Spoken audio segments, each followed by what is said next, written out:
Welcome to our channel. Today we how to disable Grammarly. Open your web browser. Locate and open the Grammarly extension. Look for the Grammarly icon, typically found in the top right corner. Click on the Grammarly icon to open the extension menu.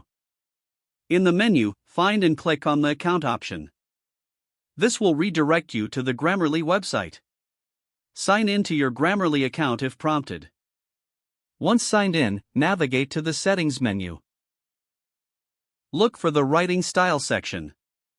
In this section, find the Tone Detector option. Toggle the switch to disable the tone detector feature. Close the Settings tab once you've made the changes. Return to your browser to continue using Grammarly without the tone suggestions.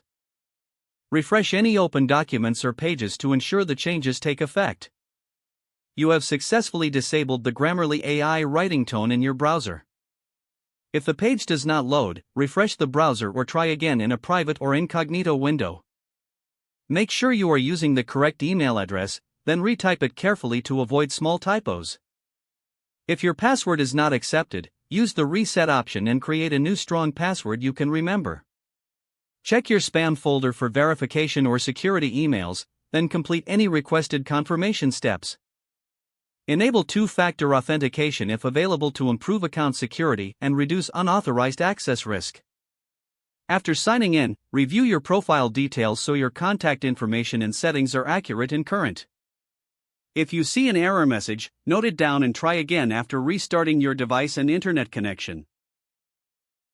Log out when you finish, especially on shared devices, to keep your account and payment information secure.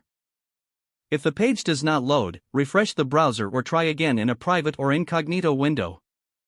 Make sure you are using the correct email address, then retype it carefully to avoid small typos.